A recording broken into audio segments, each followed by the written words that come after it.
Hello friends, welcome to Dharmika cooking channel. ಇವತ್ತಿನ recipe ಸಿಂಪಲ್ಲಾಗಿ breakfast ರೆಸಿಪಿನ ತೋರಿಸ್ತಾ ಇದ್ದೀನಿ. ಸೊ ಪುದೀನ ಪಲಾವ್ ಮಾಡೋದು ಹೇಗೆ ಅಂತ ನೋಡೋಣ. ಅದಕ್ಕೂ ಮುಂಚೆ ಯಾರೆಲ್ಲ ವೀಡಿಯೋಸ್ ನೋಡ್ತಾ ಇದ್ದೀರೋ ಲೈಕ್ ಮಾಡಿ, ಸಬ್ಸ್ಕ್ರೈಬ್ ಮಾಡಿ. ಸೊ ಇದು ಮಾಡೋದು ಹೇಗೆ ಅಂತ ನೋಡೋಣ. ಮೊದಲಿಗೆ ಒಂದು ಪ್ಯಾನಿಗೆ ನಾನು 1 ಟೀ ಸ್ಪೂನಷ್ಟು ಎಣ್ಣೆ ಹಾಕ್ಕೊಂಡಿದ್ದೀನಿ.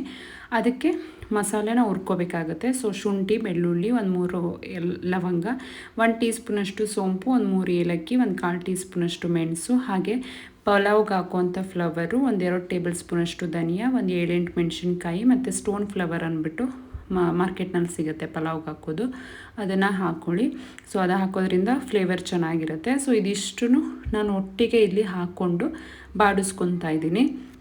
ಒಂದು 10ರಿಂದ 20 ಸೆಕೆಂಡ್ವರೆಗೂ ಇದನ್ನು ಸ್ವಲ್ಪ ಫ್ರೈ ಮಾಡಿಕೊಂಡ್ರೆ ಸಾಕು. ಸ್ವಲ್ಪ ಫ್ರೈ ಆದ ನಂತರ ಇದಕ್ಕೆ ನಾನು 1 ಕಟ್ಟಷ್ಟು ಪುದೀನ ಸೊಪ್ಪನ್ನು ಚೆನ್ನಾಗಿ ವಾಶ್ ಮಾಡಿ ಕಟ್ ಮಾಡಿ ಹಾಕ್ಕೊತಾ ಇದ್ದೀನಿ ಇಲ್ಲಿ. ಸೊ 1 ಮೀಡಿಯಮ್ ಸೈಜಲ್ಲಿರುವಂಥ ಪುದೀನ ಸೊಪ್ಪನ್ನು ಕಟ್ಟನ್ನು ತೊಗೊಂಡಿದ್ದೀನಿ. ಅದನ್ನು ಹಾಕಿ ಜಸ್ಟ್ ಒಂದು 10 to 15 ಸೆಕೆಂಡ್ಸ್ ನಾವು ಇದನ್ನು ಫ್ರೈ ಮಾಡಿದರೆ ಸಾಕು. ನೋಡಿ, ಇಷ್ಟು ಸಾಫ್ಟ್ ಆಗೋವರೆಗೂ ಫ್ರೈ ಮಾಡಿಕೊಂಡ್ರೆ ಸಾಕು. ಇದು ಕಂಪ್ಲೀಟ್ ಕೂಲ್ ಆಗಲಿಕ್ಕೆ ಬಿಟ್ಬಿಡಬೇಕು. ತಣ್ಣಗಾದಮೇಲೆ ಅದಾದ ನಂತರ ಮಿಕ್ಸರ್ ಜಾರ್ಗೆ ಹಾಕಿ ಸ್ವಲ್ಪ ನೀರನ್ನ ಹಾಕಿ ನಾವು ರುಬ್ಕೋಬೇಕಾಗತ್ತೆ.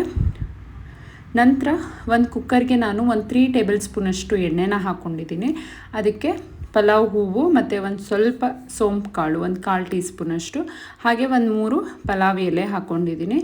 ನಂತರ 1 ದೊಡ್ಡ ಸೈಜ್ ಈರುಳ್ಳಿನ ಸ್ಲೈಸ್ ಮಾಡಿ ಇಟ್ಕೊಂಡಿದ್ದೆ, ಅದನ್ನು ಹಾಕ್ಕೊತಾ ಇದ್ದೀನಿ. ಹಾಕಿ ಸ್ವಲ್ಪ ಫ್ರೈ ಮಾಡ್ಕೋಬೇಕು. 1-2ರಿಂದ 3 ನಿಮಿಷ ಇದನ್ನು ಸ್ವಲ್ಪ ಫ್ರೈ ಮಾಡ್ಕೊಳ್ಳಿ. ಸ್ವಲ್ಪ ಬ್ರೌನಿಶ್ ಆದ ನಂತರ 1/4 ಕಪ್ಪಷ್ಟು ಪುದೀನ ಸೊಪ್ಪು ಮತ್ತು ಕೊತ್ತಂಬರಿ ಸೊಪ್ಪು ಎರಡೂ ಸಹ 1/4 ಕಪ್ಪಷ್ಟು ಕಟ್ ಮಾಡಿ ಇಟ್ಕೊಂಡಿದ್ದೆ. ಸೊ ಅದನ್ನು ಇಲ್ಲಿ ಹಾಕ್ಕೊತಾ ಇದ್ದೀನಿ. ಹಾಕ್ಕೊಂಡು ಇದನ್ನು ಜಸ್ಟ್ 5 ಸೆಕೆಂಡ್ಸ್ ಫ್ರೈ ಮಾಡಿದರೆ ಸಾಕು. ಸೊ ತುಂಬಾ ಟೇಸ್ಟಿಯಾಗಿ ಬಂದಿತ್ತು. ನೀವು ಕೂಡ ಒಂದ್ಸಲ ಟ್ರೈ ಮಾಡಿ ನೋಡಿ. ನೆಕ್ಸ್ಟು 1 ಟೊಮೊಟೊನ ಸ್ಲೈಸ್ ಮಾಡಿ ಇಟ್ಕೊಂಡಿದ್ದೆ, ಅದನ್ನು ಸಹ ಇದಕ್ಕೆ ಹಾಕಿ ಮಿಕ್ಸ್ ಮಾಡ್ಕೊತಾ ಇದ್ದೀನಿ. ಇದೇ ಟೈಮ್ನಲ್ಲಿ ನಮಗೆ ಉಪ್ಪು ಎಷ್ಟು ಬೇಕೋ ರುಚಿಗೆ ಅಷ್ಟು ಉಪ್ಪನ್ನು ಸೇರಿಸ್ಕೊತಾ ಇದ್ದೀನಿ. ಅದನ್ನು ಸಹ ಒಂದು ಸಲ ಮಿಕ್ಸ್ ಮಾಡ್ಕೊಳ್ಳಿ. ಅದಾದ ನಂತರ 1/4 ಕಪ್ ಆಗೋಷ್ಟು ನಾನು ಬಟಾಣಿನ ಹಾಕ್ಕೊಂಡಿದ್ದೀನಿ. ಹಸಿ ಬಟಾಣಿನಾದರೂ ಹಾಕ್ಕೋಬೋದು ಅಥವಾ ಒಣಗಿರೋದನ್ನ ನೆನೆಸಿಟ್ಕೊಂಡು ಅದನ್ನು ಸಹ ಹಾಕ್ಕೋಬೋದು. ಹಾಕಿ ಮಿಕ್ಸ್ ಮಾಡಿ ನಂತರ ನಾನು ರುಬ್ಬಿಟ್ಕೊಂಡಿರೋವಂಥ ಪೇಸ್ಟ್ ಏನಿತ್ತೋ ಪುದೀನ ಪೇಸ್ಟು ಅದನ್ನು ಹಾಕಿ ಮಿಕ್ಸ್ ಮಾಡ್ಕೊತಾ ಇದ್ದೀನಿ. ಸೊ ಈ ಪುದೀನ ಪೇಸ್ಟ್ ಏನಿದೆ ಇದು ಒಂದು ಅರ್ಧ ಕಪ್ ಆದರೂ ಆಗುತ್ತೆ. ಸೊ ಅದಕ್ಕೆ ನಾನೀಗ 2.5 ಕಪ್ಪಷ್ಟು ನೀರನ್ನು ಹಾಕ್ಕೊಂಡಿದ್ದೀನಿ. ಟೋಟಲ್ ಇಲ್ಲಿ ನಾನು 1.5 ಕಪ್ಪಷ್ಟು ಅಕ್ಕಿನ ಹಾಕ್ಕೊತಾ ಇದ್ದೀನಿ. ಸೊ 1.5 ಕಪ್ ಅಂತಂದರೆ 3 ಕಪ್ಪಷ್ಟು ನೀರು ಹಾಕ್ಕೋಬೇಕಾಗತ್ತೆ. ಸೊ ಖಾರದ್ದು ಒಂದು ಅರ್ಧ ಕಪ್ ಅಂತ ನಾನು ಆ್ಯಡ್ ಮಾಡಿಕೊಂಡು ಇನ್ನು 2.5 ಕಪ್ಪಷ್ಟು ನೀರನ್ನ ಹಾಕ್ಕೊಂಡಿದ್ದೀನಿ. ಅಲ್ಲಿಗೆ ಟೋಟಲ್ 3 ಕಪ್ಪು ನೀರು ಮತ್ತು ಖಾರ ಎರಡೂ ಸೇರಿ ಆಗುತ್ತೆ. ನಂತರ ನಿಂಬೆಹಣ್ಣಿನ ರಸ ಸ್ವಲ್ಪ ಹಾಕ್ಕೊತಾ ಇದ್ದೀನಿ. ಹಾಕಿ ಚೆನ್ನಾಗಿ ಮಿಕ್ಸ್ ಮಾಡ್ಕೋಬೇಕು. ಸ್ವಲ್ಪ ಕುದಿಲಿಕ್ಕೆ ಬಿಟ್ಬಿಟ್ಟು ಕುದೀತಾ ಇರುವಾಗ ನೆಕ್ಸ್ಟು ಲಿಡ್ ಕ್ಲೋಸ್ ಮಾಡಬೇಕು. ಸೊ ಇದನ್ನು 1-2 ವಿಷಲ್ ಕೂಗಿಸ್ಕೊಂಡು ತಣ್ಣಗೆ ಮಾಡಿ ಲಿಡ್ ಓಪನ್ ಮಾಡ್ಕೊಳ್ಳೋಣ.